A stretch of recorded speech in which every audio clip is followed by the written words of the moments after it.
Big boss 16 में इन दिनों सुम्बुल तौकीर खान पूरी तरह से छाई हुई हैं। इस शो को शुरू हुए 3 हफ्ते हो चुके हैं और घर के अंदर रिश्तों के बनने बिगड़ने का खेल जारी है। वीकेंड के वार पर सलमान खान के साथ सुम्बुल के पिता सेट पर आए थे, ये सभी जानते हैं। उन्होंने अपनी बेटी को काफी कुछ समझाया था। इसके बाद सुम्बुल ने अपने पिता की नहीं सुनी, बल्कि शालीन भनोट और टीना को माफ कर दिया और उनके साथ दोस्ती कर ली।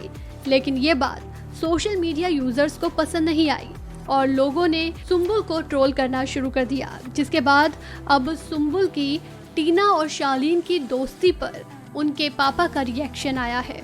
सुम्बुल तौकीर खान के पिता का कहना है कि मेरी बेटी 18 साल की है और वो मेरी बातों को मानकर अपनी मैच्योरिटी दिखा रही है, नहीं तो वो आसानी से विक्टिम कार्ड खेल सकती थी, लेकिन उसने ऐसा नहीं किया।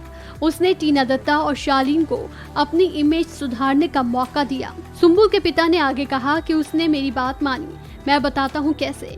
जब मैं बिग बॉस में गया और मैंने उसे शालीन, टीना और सभी को लेकर बात बताई, जिस तरह सलमान सर से भी कहा कि सुम्बुल चाहती तो विक्टिम कार्ड खेल जाती और तहलका मचा देती, वो चीज़ों को तोड़ देती, रोती चिल्लाती या फिर कुछ भी करती, क्योंकि सबकी निगाहें उस पर थी।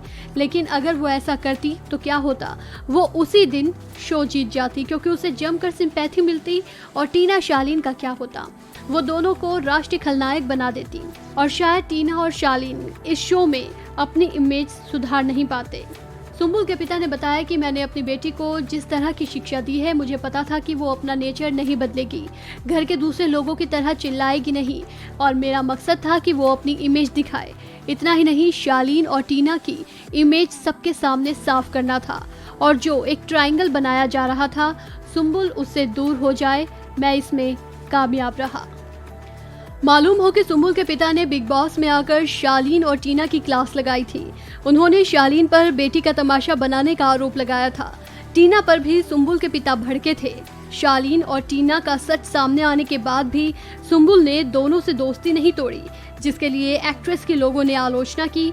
अब आने वाले वीकेंड का वार में सुम्बुल पर सलमान का रिएक्शन देखने वाला होगा। इस खबर में फिलहाल इतना ही। तमाम अपडेट्स के लिए बने रहिए वन इंडिया के साथ।